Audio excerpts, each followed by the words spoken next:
Welcome to Kenton Teaches. Enjoy the video. In this video, I will explain how to make shrimp bisque soup.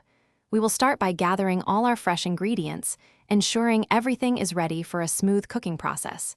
Then, we will prepare the shrimp and chop our vegetables with care. Next, we will simmer the bisque to develop those wonderfully rich and deep flavors. Finally, we will finish the soup with a creamy, smooth texture, perfect for serving.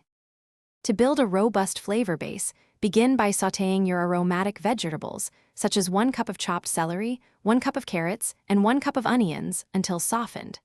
Next, deglaze the pot with about 1/2 cup of white wine or brandy, scraping up any brown bits. Stir in 2 tablespoons of tomato paste and cook for 1 minute. Finally, add the shrimp shells to infuse the stock with incredible depth. Now, pour in about 6 cups of fish or vegetable stock and bring the mixture to a gentle simmer. Let it cook for at least 20 minutes, allowing all the wonderful flavors to meld together.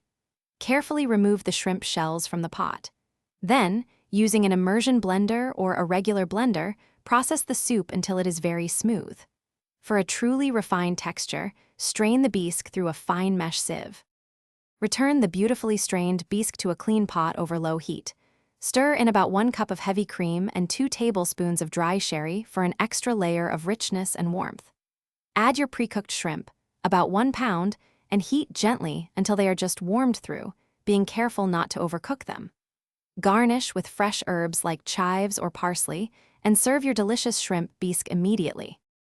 Thanks for watching. Please subscribe if this video was helpful.